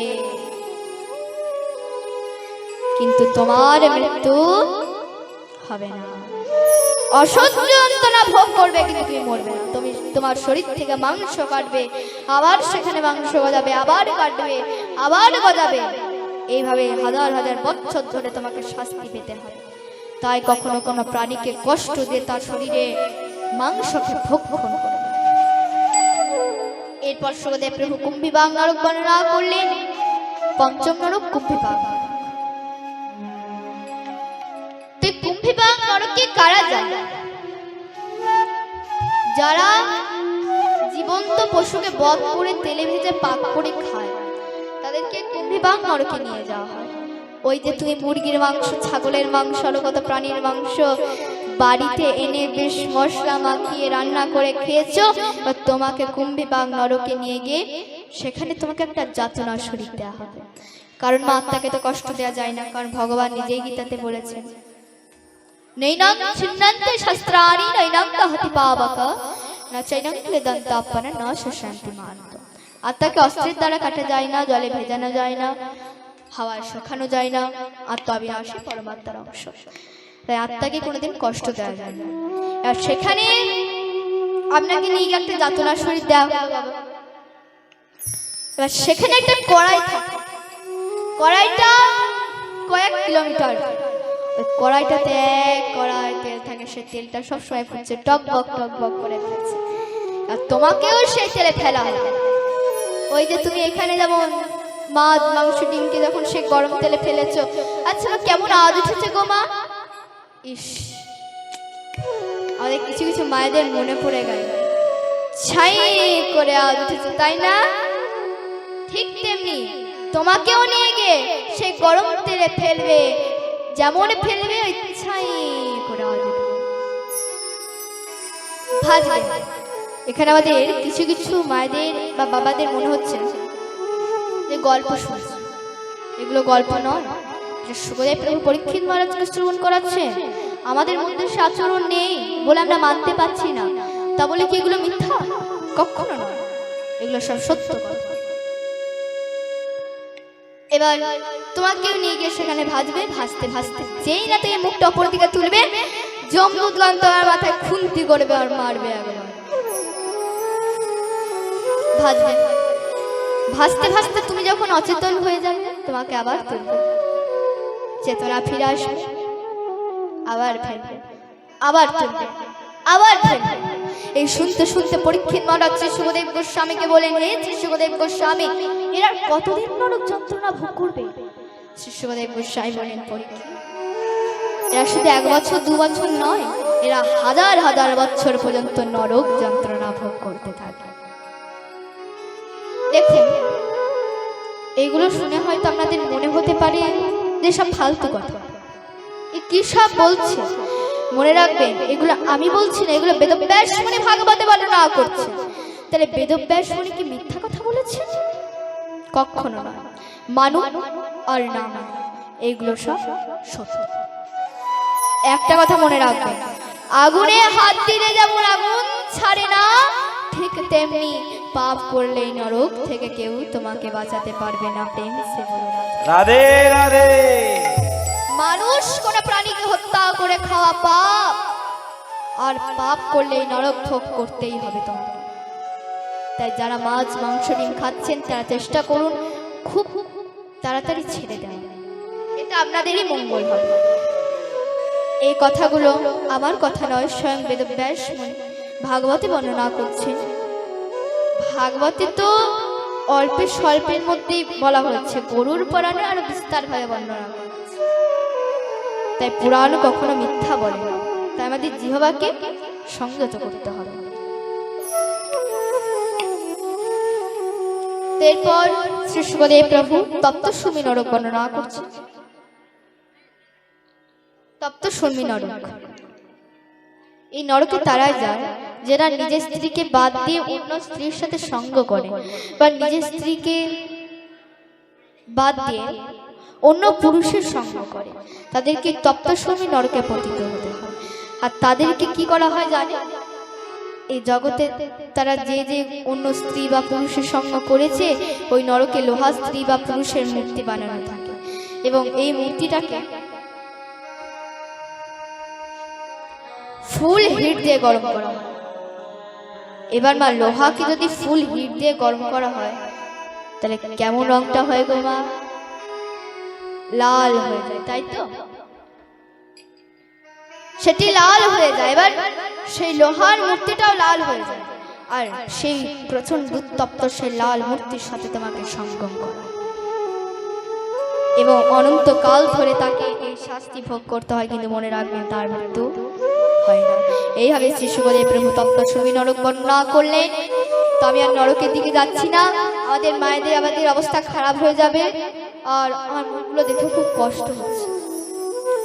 আমাদের মায়েদের বাবাদের মুখগুলো দেখে আমার খুব কষ্ট হচ্ছে, তাই আমি আর নরকের দিকে যাচ্ছি না। তো এইভাবে শ্রী শুকদেব প্রভু পরীক্ষিত মহারাজকে 28 প্রকার নরকের বর্ণনা শ্রবণ করালেন, এবং এই 28 প্রকার নরক বর্ণনা শোনার পর পরীক্ষিত মহারাজ হাত জোর করে বললেন, হে শ্রী শুকদেব গোস্বামী, কৃপা করে আমাকে আর এই নরক বর্ণনা শ্রবণ করিয়েন না, আমি আর শুনতে পারছি না। এবার আপনি কৃপা করে বলুন, এই কলির জীবের যে অবস্থা সবকটাই নরক, তাহলে এই নরক থেকে বাঁচার কি কোনো উপায় আছে? শ্রী শুকদেব প্রভু বললেন, হ্যাঁ পরীক্ষিত আছে। যাক, এবার আমাদের মায়েদের বাবাদের নিঃশ্বাস করবে, যাক রাস্তা তো আছে নাকি? যেদিন থেকে তুমি বুঝতে পারবে আমি যে আগে কাজগুলো করেছি এগুলো সব ভুল হয়েছে আমার, সেদিন থেকে তুমি ভগবানের শরণাগত হয়ে যাও। কারণ ভগবান নিজেই গীতাতে বলেছেন, সর্বধর্মান পরিত্যাজ্য মামেকং শরণং ব্রজ অহং তাং সর্বপাপেভ্যো মোক্ষয়িষ্যামি মা শুচি। সব ধর্ম পরিত্যাগ করে কেবলমাত্র আমার শরণ গ্রহণ করো, আমি তোমাকে মোক্ষ প্রাপ্তি দেব। তাই আমাদের গোবিন্দের শরণ গ্রহণ করতে হবে, এই মনটাকে আমাদের গোবিন্দের চরণে দিতে হবে। কারণ ভগবান নিজেই গীতাতে বলেছেন, মন মনাভব মাদ ভক্তে মদ জ্ঞায়ং নমস্কুরু, তোর মনটা আমার, আর আমার কিচ্ছু চাই না। না চাই বাড়ি, না চাই টাকা, না চাই সম্পত্তি, না চাই গাড়ি, কিচ্ছু চাই না, তো শুধু মনটা আমার। তাই মনটাকে আমাদের গোবিন্দের চরণে দিতে হবে, ভগবানের শরণাগত হতে হবে, ভগবানকে বলতে হবে, হে প্রভু আমি অতি পাপী, আমি না জানি তোমার সাধন, না জানি তোমার ভজন, কৃপা করে অধম পাপীকে তোমার চরণে ঠাঁই দিও প্রভু। আমার এই চিত্তটাকে নির্মল করে সমস্ত পাপকে খণ্ডন করে তোমার চরণে ঠাঁই দিও। তো ভগবান তারা পরম করুণাময় মা, তিনি নিশ্চয়ই আমাদের এই চিত্তটাকে নির্মল করে সমস্ত পাপকে খণ্ডন করে তার চরণে ঠাঁই দেবে।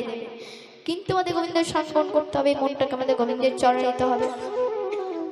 আসলে যারা বসে আছে তারা কেউ নরকে যাবেন না, চিন্তা নেই। কারণ আপনারা ভাগবত কথা শ্রবণ করতে এসেছেন, ভগবানের লীলা কথা শ্রবণ করতে এসেছেন।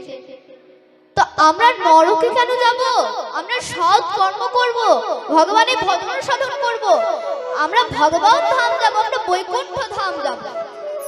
তোমায় আসলে তো অনেকেই বসে আছে, এখানকার মধ্যে কে কে বৈকুণ্ঠ ধাম যেতে চান একটু হাত উপরে করুন তো। আচ্ছা ঠিক আছে, চলুন আমরা সকলে মিলে একটু বৈকুণ্ঠ ধাম যাই। তো সে বৈকুণ্ঠ ধাম যেতে গেলে আমাদের কি করতে হবে? কি করতে হবে? যদি যাবে রে বৈকুণ্ঠ ধাম, বদন ভরে লাও রে কৃষ্ণের নাম। যদি যাবে রে বৈকুণ্ঠ ধাম, বদন ভরে লাও রে কৃষ্ণের নাম। যদি যাবে রে বৈকুণ্ঠ ধাম, বদন ভরে লাও রে কৃষ্ণের নাম। যদি যাবে রে বৈকুণ্ঠ ধাম, বদন ভরে লাও রে কৃষ্ণের নাম। সদাই নামে করো নিষ্ঠা ভক্তি পূর্ণ হবে মনস্কাম। নামে করো নিষ্ঠা ভক্তি পূর্ণ হবে মনস্কাম। বদন ভরে লাও রে কৃষ্ণের নাম। যদি যাবে রে বৈকুণ্ঠ ধাম,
ভরে দাও রে কৃষ্ণের নাম যদি যাবি রে বৈকুণ্ঠ ধাম মদন ভরে দাও রে কৃষ্ণের নাম যদি যাবি রে বৈকুণ্ঠ ধাম মদন ভরে দাও রে কৃষ্ণের নাম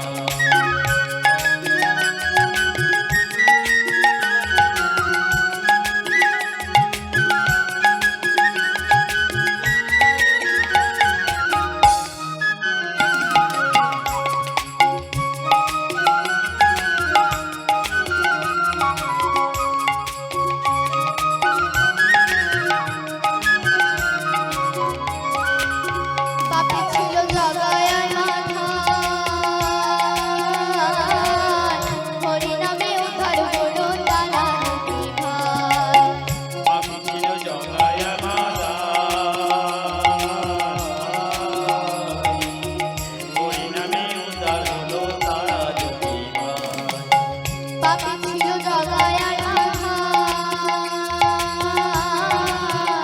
এই হরি নামে উদ্ধার হলো তারা নদী ভাই পাপি ছিল জগায় মাতা হরি নামে উদ্ধার হলো তারা যদি নামে আহুল্লা উদ্ধার হলো আগামীর বৈকুণ্ঠ ধাম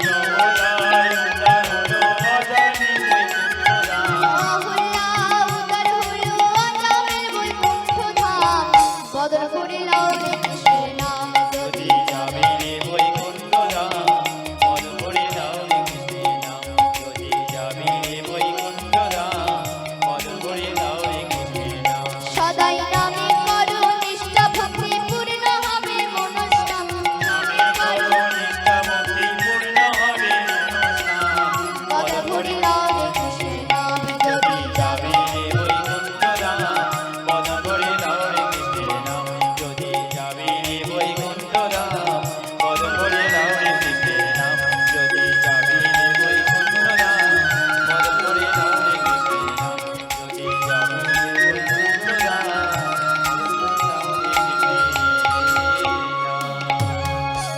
প্রেম সে বলো রাধে রাধে রাধে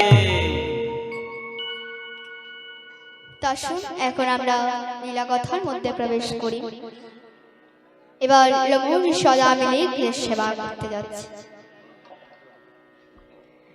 তোমরা দেখো গৃহে বৈষ্ণব সেবা দিলে কি ফল লাভ হয়? না এক গ্রামে একটা পাপী ব্যক্তি ছিল খুব পাপ করেছে সে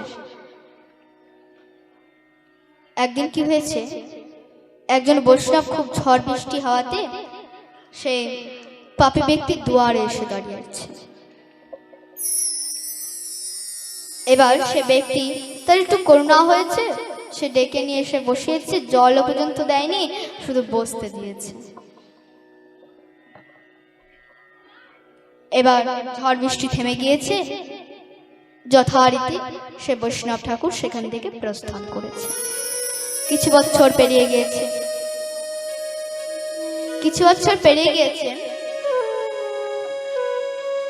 সেই ব্যক্তির মৃত্যু হয়েছে যমদূত নিয়ে চলে গেল জমালয় ধর্মরাজ চিত্রগুপ্তকে বলছে চিত্রগুপ্ত খাতাটা খুলে দেখো তোর খাতায় কি আছে বলছে মহারাজ শুধুই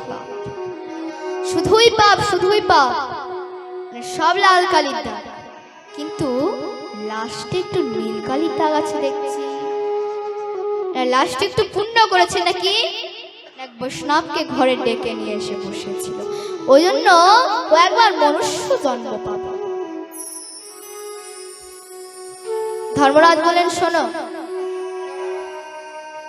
তোমার সবই খাতায় সব পাপ কর্ম কিন্তু লাস্টে একটু তুমি পুণ্য করেছো এর জন্য তুমি একবার মনুষ্য জন্ম পাবে এবার তুমি বলো পুণ্যের ফলটাকে ভোগ করতে চাও না পাপের ফলটাকে ভোগ করতে চাও মানে তুমি নরক ভোগ করতে চাও না মনুষ্য জন্ম পেতে চাও তখন সে ব্যক্তি হাত জোর করে বললেন হে ধর্মরাজ আমি পুণ্যের ফলটাকে ভোগ করতে চাই আমি মনুষ্য জন্ম পেতে চাই কিন্তু আপনি কৃপা করে আমাকে আশীর্বাদ করুন আমি যেন মনুষ্য জন্ম পেয়ে যেন বৈষ্ণব সেবা দিতে পারি ধর্মরাজ বললেন তথাস্তু এবার সে মনুষ্য জন্ম পেল এবং সে বৈষ্ণব সেবা দিতে লাগলো। বৈষ্ণব সেবা দিতে দিতে তার সমস্ত পাপ খণ্ডন হয়ে গেল। অন্তিম কালে সে ভগবত ধাম প্রাপ্ত হয়ে গেল। নিতাই গৌর সীতানন্দ প্রেমানন্দে হরি হরি। বল হরি বল হরি বল। তো এই হচ্ছে বৈষ্ণবকে গৃহে সেবা দেওয়ার ফল। তাই আমরা যদি বৈষ্ণবকে ঘরে ডেকে নিয়ে এসে যদি বৈষ্ণবের চরণ দুখানি সেবা করতে পারি, তাহলে আমাদের কি লাভ হবে না? একবার নারদ মুনি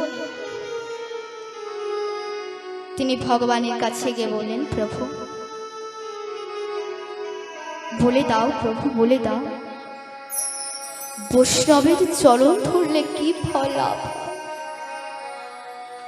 তখন ভগবান বললেন, হে নারদ, তুমি জানতে চাও যে বৈষ্ণবের চরণ ধরলে কি ফল লাভ হয়? তবে শোনো, তুমি আজ থেকে 1 বছর পরে ঘুম থেকে উঠে যাকে দর্শন করবে, তুমি তাকেই জিজ্ঞাসা করবে যে বৈষ্ণবের চরণ ধরলে কি ফল লাভ হয়। নারদ মুনি আমার 1 বছর পরে ঘুম থেকে উঠে মা একটা কাঠ বিড়ালিকে দর্শন করেছে। যখন সে কাঠ বিড়ালিকে জিজ্ঞাসা করছে, ওরে কাঠ বিড়ালি, তুই কি বলতে পারিস যে বৈষ্ণবের চরণ ধরলে কি ফল লাভ হয়? যে মাত্র বললে সেই কাঠ বিড়ালি নারদ মুনির চরণে এসে পড়ে মারা গেল। নিতাই গৌর সীতানন্দ প্রেমানন্দে হরি হরি। বল হরি বল। নারদ মুনি কাঁদতে কাঁদতে ছুটতে ছুটতে গিয়ে বললেন, প্রভু এ কি তোমার লীলা? তোমার কথা মতো আমি 1 বছর পরে ঘুম থেকে উঠে একটা কাঠ বিড়ালিকে দর্শন করলাম। যখন সেই কাঠ বিড়ালিকে জিজ্ঞাসা করলাম, ওরে কাঠ বিড়ালি, তুই কি বলতে পারিস বৈষ্ণবের চরণ ধরলে কি ফল লাভ হয়? সেই কাঠ বিড়ালি আমার চরণে এসে পড়ে মারা গেল। প্রভু প্রভু এবার তুমি বলে দাও প্রভু, যে বৈষ্ণবের চরণ ধরলে কি ফল লাভ হয়? প্রভু প্রভু আমার জন্য একটা প্রাণের প্রাণ চলে গেল প্রভু। তখন ভগবান বললেন, নারদ তুমি জানতে চাও বৈষ্ণবের চরণ ধরলে কি ফল লাভ হয়? তবে শোনো, তুমি আবারও আজ থেকে 1 বছর পরে ঘুম থেকে উঠে তুমি যাকে দর্শন করবে, তুমি তাকেই জিজ্ঞাসা করবে যে বৈষ্ণবের চরণ ধরলে কি ফল লাভ হয়। নারদ মুনি আবার 1 বছর পরে ঘুম থেকে উঠে মা একটা লালি বাছুরকে দর্শন করেছে।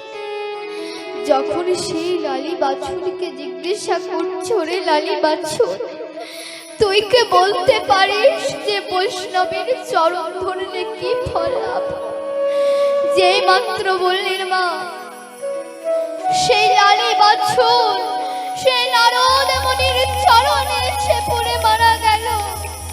নারদ মুনি ছুটতে ছুটতে ভগবানের কাছে গিয়ে বললেন, প্রভু এবার তুমি বলে দাও প্রভু, যে বৈষ্ণবের চরণ ধরলে কি ফল লাভ হয়? আবারও আমার জন্য একটা প্রাণের প্রাণ চলে গেল। এবার তুমি বলে দাও। ভগবান বললেন, নারদ তুমি জানতে চাও যে বৈষ্ণবের চরণ ধরলে কি ফল লাভ হয়? তবে শোনো, তুমি আবারও আজ থেকে 1 বছর পরে ঘুম থেকে উঠে তুমি যাকে দর্শন করবে, তুমি তাকেই জিজ্ঞাসা করবে যে বৈষ্ণবের চরণ ধরলে কি ফল লাভ হয়। এবার তুমি তোমার প্রশ্নের উত্তর পেয়ে যাবে। নারদ মুনি আমার 1 বছর পরে ঘুম থেকে উঠে মা একজন ভক্তিপতি মায়ের সন্তান হয়েছে। এবার মা হয়ে হয়ে সে কি আর কথা বলতে পারে? পারে না। কিন্তু নারদ মুনি যখন জিজ্ঞাসা করলেন, ওরে বাছা, তুই কি বলতে পারিস যে বৈষ্ণবের চরণ ধরলে কি ফল লাভ হয়? যেই মাত্র বললেন, সেই ভগবান সে শিশুর মধ্যে প্রবেশ করে বলতে লাগলেন, হে নারদ, তুমি জানতে চাও যে বৈষ্ণবের চরণ ধরলে কি ফল লাভ হয়? তবে শোনো, ওই কানে বিড়ালি আর কেউ ছিল না, ওই লালে বাছুর আর কেউ ছিল না, ওটা আমি ছিলাম। তোমার মতো বৈষ্ণবের চরণে পেয়ে আজ আমি এই মনুষ্য জন্ম পেয়েছি। জয় গৌর হরি বল, হরি বল। তাই মা, এই হচ্ছে বৈষ্ণবের চরণ ধরার ফল, এই হচ্ছে বৈষ্ণবের কৃপা। তাই সাধু গুরু বৈষ্ণবদের যদি আমরা গৃহে সেবা দিই, চরণ ধরি, তাহলে আমাদের কতই না পড়ে। তাহলে বৈষ্ণবকে দেখে কোনোদিন অবহেলা করবে না যে একটা ভিখারি, কোনোদিন অবহেলা করবে না, কারণ বৈষ্ণবদের সাজই হলো ছেঁড়া কাঁথার নাড়া মাথা। এই হচ্ছে বৈষ্ণবের সাজ। তাই বৈষ্ণবকে দেখে কোনোদিন অবহেলা করবে না। তোমার কোটি কোটি টাকা থাকতে পারে, কিন্তু বৈষ্ণবের মতো, সাধকের মতো কোনোদিনও তুমি ধনী হতে পারবে না। এই জগতে, জনজগতে তারাই ধনী হচ্ছে যারা কৃষ্ণ নামের ধনীর ধনী, তারাই হচ্ছে সব থেকে বড় ধনী। তাই এই হচ্ছে বৈষ্ণবের কৃপা, প্রেম সে বলো রাধে রাধে। তাই আজকে লমৌটি শিষ্য আজামিলের গৃহে সেবা করতে গেলে সেই সময় আজামিল ছিলেন না, ছিলেন আজামিলের গর্ভবতী স্ত্রী। যখন লমৌটি সে দাসীর কাছে অন্ন ভোজন করতে চাইলেন, অন্ন সেবা করতে চাইলেন, তখন সে দাসীর মনটা কিছুটা দ্বিধা হলো। হাত জোর করে বললেন, হে মণিবর, আমি কি করে আপনার কর্ণ সেবা করাতে পারি? কারণ আমি একজন দাসী, আমি একজন শূদ্রাণী, আমি কি করে আপনার কর্ণ ভোজন করাতে পারি? কিন্তু লমহর্ষি বললেন, দেবী, আজ তোমার গৃহে আমার কর্ণ সেবা করতেই হবে। স্বীকার করে নিলেন। সেই দেবী সুন্দর করে অন্ন ব্যঞ্জনাদি রন্ধন করে লমহর্ষিকে ভোজন করালেন, এবং ভোজন করতে সে লমহর্ষির শরীরের সমস্ত জ্বালা নষ্ট হয়ে গেল। লমহর্ষি যখন ফিরতে ফিরতে মনে মনে করছে যে দেবী আমার এত উপকার করলো, আমার শরীরের সমস্ত জ্বালা নষ্ট করলো, এবার আমি যদি কিছু না দিয়ে চলে আসি তোমার ঠিক হবে না। না না, আবার ফিরে গিয়ে বলেছে, দেবী, আমি বুঝতে পারছি তোমার গর্ভে যিনি আছেন তিনি এক পুত্র সন্তান, আর তিনি ভূমিষ্ঠ হলে তুমি তার নাম দেবে নারায়ণ। কি দেবে? বলে নারায়ণ। ঠিক আছে, এ আশীর্বাদ করে মহর্ষি আজামিলকে জানালেন যথার্থ সে পুত্র ভূমিষ্ঠ এবং নাম হলো তার নারায়ণ। সব থেকে কনিষ্ঠ পুত্র তো, তার প্রতি মায়া মমতা পিতামাতার অধিক। সকল সময় আজামিল তার পুত্রকে ডাকে, নারায়ণ ওখানে যাস না, বিপদ হবে, নারায়ণ আয় স্নান করাবো, নারায়ণ আয় সেবা করবি। সকল সময় নারায়ণ নারায়ণ, এই নারায়ণ নারায়ণ করতে করতে যখন আজামিল মৃত্যু শয্যায় সজ্জিত, আজামিলের নয়নে জল, আজামিল মনে মনে ভাবছে, আমি তো ভেবেছিলাম আমার এই নারায়ণকে ভালো মানুষ করব, তাকে মানুষের মতো মানুষ করব, কিন্তু সেটা তো আর আমার করা হলো না। আমার সময় যে ফুরিয়ে এসেছে, আর আমার সাধন ভজন হবে। তো দেখুন মা, এক ভক্ত মরবে, আবার এক অভক্ত মরবে। তাহলে এখানে অনেকের মনে প্রশ্ন আসতে পারে, ভগবানের ভজন সাধন করে যদি মৃত্যুই হয়ে যায়, তাহলে ভজন সাধন করে লাভ কি? না, এদের দুজনের মৃত্যুর মধ্যে যে পার্থক্য আছে। না মা, বিড়াল দেখেছেন? বিড়াল, ওই বিড়াল যখন একটা ইঁদুরকে ধরে, তখন সে হিংস্র হয়ে তার উপর ঝাঁপিয়ে লাফিয়ে তাকে ছিঁড়ে ছিঁড়ে খায়। কিন্তু ওই বিড়ালি যখন ওই দাঁত দিয়ে তার বাচ্চাকে ধরে, দেখুন না, সে কি আর দাঁতগুলো কি আর পাল্টে আসে না, তখন শান্ত করে ধরে এক স্থান থেকে আরেক স্থান নিয়ে যায়। কেন? সে বিড়ালটা জানে যে প্রথমে যে ছিল, ইঁদুরটা ছিল, ওটা আমার শিকার, আর এটা আমার সন্তান। আমার সন্তানের যেন কোনো ব্যথা না পায়। তাই এখান থেকে আমরা কি শিক্ষা পাই? যদি কোনো ভক্তের মৃত্যু হয়, তাহলে ভগবান এসে তাকে আলতো করে ধরে তার ধাম প্রাপ্ত করে। আর যদি কোনো অভক্তের মৃত্যু হয়, তখন যমদূতগণ এসে তাকে টানতে টানতে নরকে নিয়ে গিয়ে তাকে শাস্তি দেয়। তাই মা, আমাদের গোবিন্দের শরণাগত হতে হবে, কারণ এই জগতে কেউ তোমার আপন নয়। কারণ মহাজন নিজেই বলেছেন, খেলার সাথী গো যারা, সাথেতে যাবে না তারা, একলা চলে যেতে হবে। একলা এসেছো, একলা যাবে, কেউ তোমার সঙ্গে যাবে না। আরো বলেছেন মহাজন, যা ছিল উপার্জন ভাগ করে নেবে স্বজন, তোমার ভাগ কে দেবে বোঝায়া। মৃত্যুর আগে তুমি যা উপার্জন করে লিখেছিলে, মৃত্যুর পর তোমার আত্মীয় স্বজন বন্ধু বান্ধব সব ভাগ করে নেবে, কিন্তু সেদিন তোমার ভাগ কে বোঝাবে গো? তাই বলেছে, মরণের আগে তুমি ভাবিয়া দেখো কে আমি রইব কতদিনে বাঁচিয়া। মরণের আগে কি তুমি একবারও ভেবে দেখেছো যে কে আমি, কোথা থেকে এলাম, কি আমার পরিচয়, কি আমার কর্তব্য, মৃত্যুর পর আবার কোথায় যাব? একবারও কি ভেবে দেখেছো? ভাবনি। তাই বলেছে, খেলার সাথী গো যারা, সাথেতে যাবে না তারা, একলা চলে যেতে হবে। একলা এসেছো, একলা যাবে, কেউ তোমার সঙ্গে যাবে না। মহাজন এখানে আরো বলেছে, যেদিন আমি এসেছিলাম ভবে, আমি কেঁদেছিলাম আর হেসেছিল সবে, এমন জীবন আমি করিব গঠন, মরণে হাসিব আমি কাঁদিবে ভুবন। মানে যেদিন আমি এসেছিলাম ভাবে আমি কেঁদেছিলাম, কিন্তু হেসেছিল সবে। মানে দেখবেন কারো ঘরে যদি কোনো বাচ্চা জন্ম নেয়, সে বাচ্চা তো কান্না, কিন্তু সে বাচ্চা হওয়ার খুশিতে সবাই হাসে, কিন্তু সে বাচ্চাটার যে কি কষ্ট হচ্ছে সেটা বাচ্চাটাই বুঝতে পারছে, আর কেউ বুঝতে পারছে।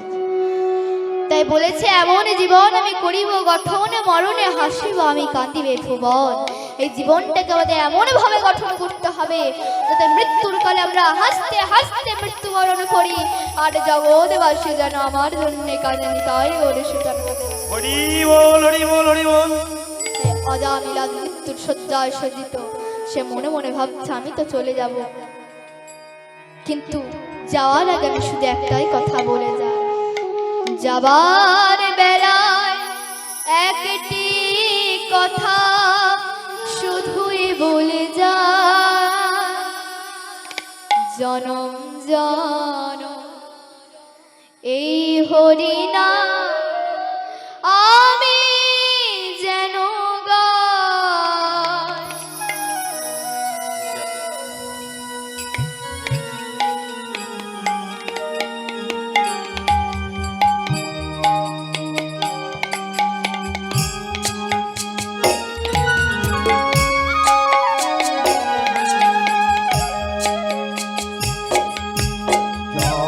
যার বেলায়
অজামিল তিনি মনে মনে ভাবছে, আমি তো ভেবে রেখেছিলাম আমার এই নারায়ণকে ভালো মানুষ করব, তাকে মানুষের মতো মানুষ করব, কিন্তু সেটা তো আর আমার করা হলো না।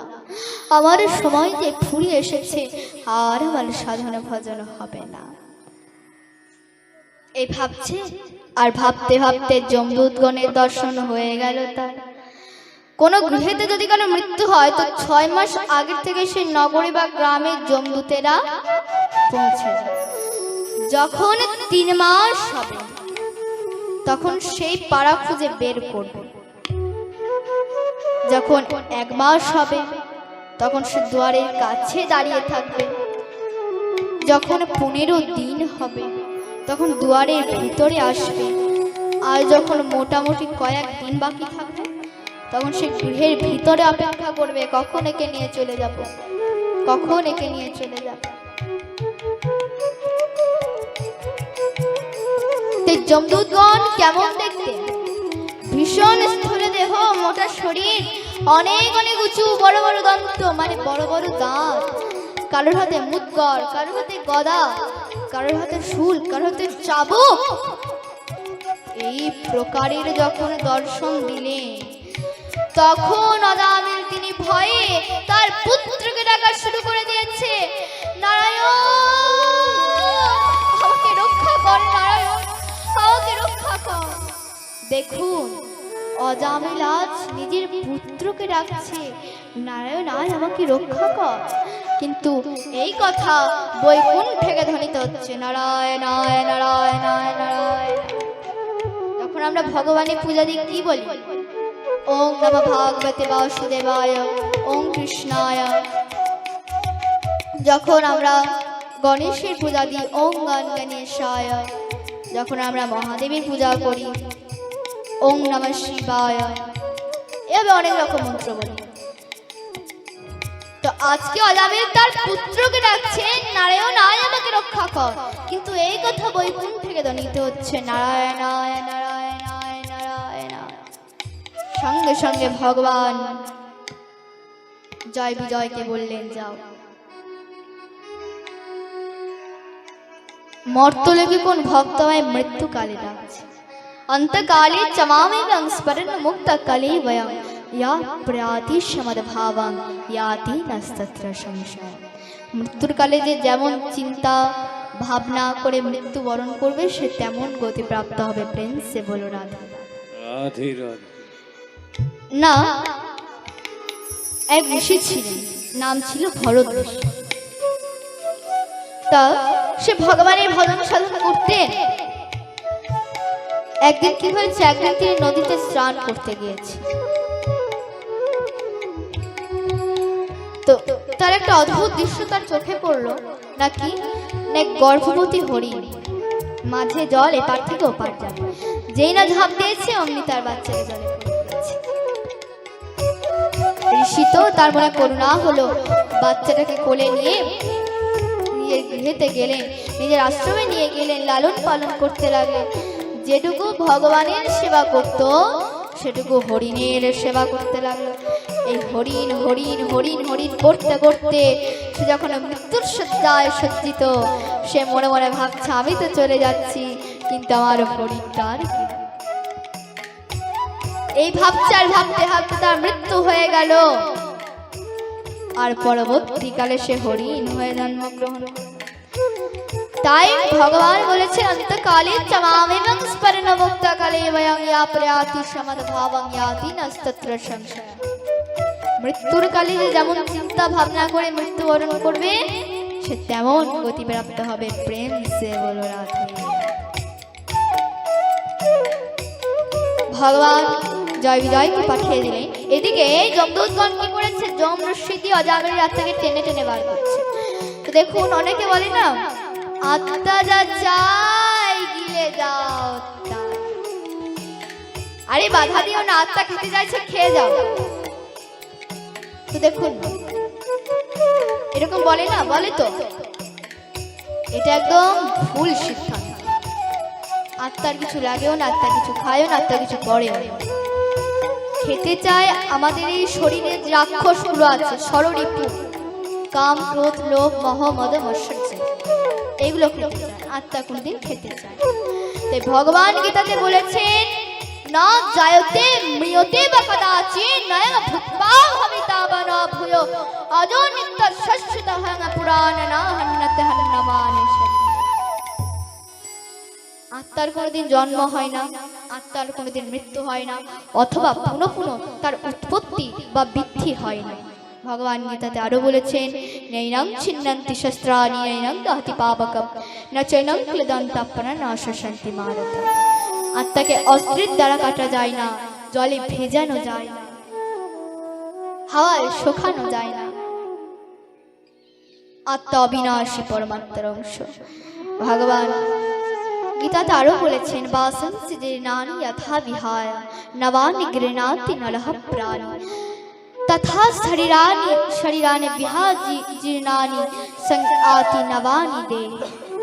মানুষ যেমন জীর্ণ বস্ত্র পরিত্যাগ করে নতুন বস্ত্র পরিধান করে, আমাদের এই দেহেও তেমনি বাবা জীর্ণ শরীর ত্যাগ করে নতুন শরীর ধারণ করে। প্রেম সে বলো রাধা রাধে রাধে। তাই আত্মার কিছু লাগে না, আত্মা কিছু পড়েও না, আত্মার কিছু খায় না। তাই এদিকে যমদূতগণ যম রশ্মি দিয়ে অজামিলের থেকে টেনে টেনে বার করছে। সেই সময় বিষ্ণু দূত এসে আছে, তরোয়াল লাগিয়েছে, বলছে তোমরা কি করছো, এভাবে তোমরা অজামিলের থেকে নিতে এসেছো কেন? যমদূতগণ বলছে, আগে তোমরা বলো কোথাকার দেবতা তোমরা? বিষ্ণু দূত বলছে, আগে তোমরা বলো কে? যমদূত বলছে, আগে তোমরা বলো কে? বিষ্ণু দূত বলছে, আগে তোমরা বলো কে? যমদূতগণ বলছে, কেন? আমরা ধর্মরাজের দূত, আমরা যমরাজের দূত। আচ্ছা বাবা, যদি তোমরা ধর্মরাজের দূত হও, যমরাজের দূত হও, তাহলে বলো তো বাবা ধর্ম কাকে বলে?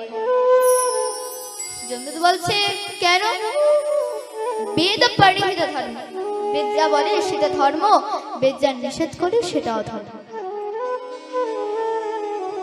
বলছে আচ্ছা, বিষ্ণু দূত বলছে, আচ্ছা তোমরা ধর্ম সম্পর্কে তো ভালোই আছে, ভালোই জ্ঞান আছে তোমাদের, তবে তোমরা অজামিলের আত্মাকে কেন নিতে এসেছো? বলে, আরে তো মহান পাপী, সারা জীবন পাপ করে গিয়েছে, তাই একে জমালয় নিয়ে গিয়ে শাস্তি দাও। বলছে, যা পাপ করেছে করেছে, অন্তিমকালে আমাদের ভগবানের নাম নিয়েছেন নারায়ণ নারায়ণ। যমদূতগণ বলছে, আরে ও ভগবানকে ডাকেনি, ওর পুত্রকে ডেকেছিল, ওর পুত্রের নাম নারায়ণ। বিষ্ণু দূত বলছে, নাম ভেবে ভগবান ওই নামকে গ্রহণ করেছে, চলে যাও বলছে এখান থেকে, না হলে তরোয়াল দেখেছো তো, এই তরোয়াল দিয়ে তোমাদের মেরে ফেলবে। ভয়ে যমদূতগণ পালিয়ে গিয়েছে। ধর্মরাজের চরণে গিয়ে পড়েছে, হে মহারাজ, আমরা অনেক চেষ্টা করেছি, কিন্তু ওই অজামিলের আত্মাকে আনতে পারিনি। কেননা কোথা থেকে সে শঙ্খ চক্র গদা পদ্মধারী নিয়ে কোথাকার দেবতা এসে হাজির হলো, তারপর আমাদের আটকে দিল। ধর্মরাজ তো বুঝতে পেরে গেলেন। ধর্মরাজ বলেন, শোনো, ওরা হচ্ছে ভগবানের দূত, যেখানে দেখবে ভগবান আছে, ভগবানের দূত আছে, সেখানে তোমরা ধারে কাছেও যাবে না, এই শেষ কথা তোমাদেরকে আমি বলে দিলাম। এদিকে বিষ্ণুদূত অজামিলকে বলছে, চলো অজামিল, ভগবান তোমায় ডেকেছে, তোমাদের ভগবান ধাম প্রাপ্ত করেছে, চলো অজামিল। অজামিল হাত জোর করে বললেন, হে প্রভু, ওরা ঠিকই বলেছিল, আমি ভগবানকে ডাকিনি, আমি আমার পুত্রকে ডেকেছিলাম, আমার পুত্রের নাম নারায়ণ, কিন্তু ওই নাম ভেবে ভগবান যদি ওই নামকে গ্রহণ করে, এবার সত্যি যদি আমি ভগবানকে ডাকি, তাহলে ভগবান আমার জন্য আর কি ব্যবস্থা করতে পারে আমি সেটাও দেখতে চাই। তাই আমাকে কিছুদিন সময় দিন, আমাকে পুনর্জীবিত করে দিন। বিষ্ণুদূত বলছে, আচ্ছা ঠিক আছে। বিষ্ণুদূত অজামিলকে পুনর্জীবিত করে দিলেন, তিনি অন্তর্ধ্যান হলেন।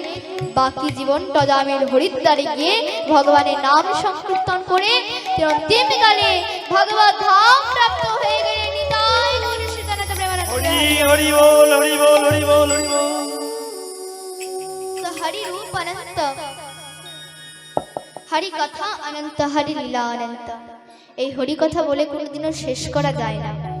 চতুর্মুখী ব্রহ্মা চারটে মুখ নিয়েও হরি কথা বলে শেষ করতে পারি।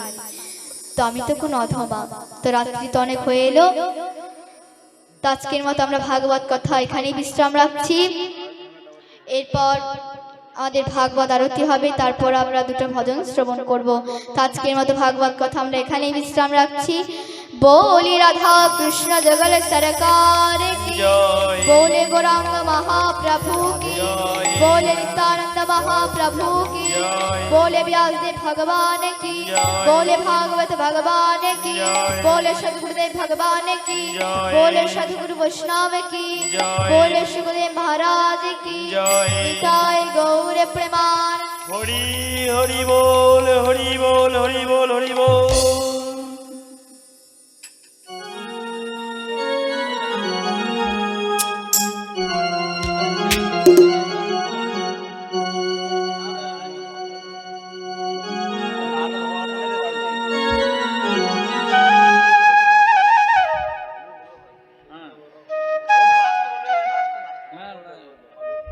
রাধে রাধে। একটা বিশেষ ঘোষণা, অতি দুঃখের সংবাদ একটি আছে।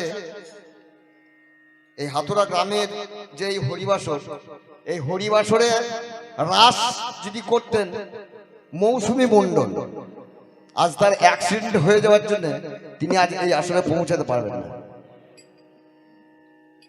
যাক, ঈশ্বরের কামনায় উনি সুস্থ হয়ে উঠুন। অ্যাক্সিডেন্ট হয়ে যাওয়ার জন্য উনি আসতে পারবেন না, পরিবর্তে অন্য শিল্পী এসে এখানে রাস করে যাবেন। একটি অতি দুঃখের, গভীর দুঃখের ঘটনা। রাধে রাধে।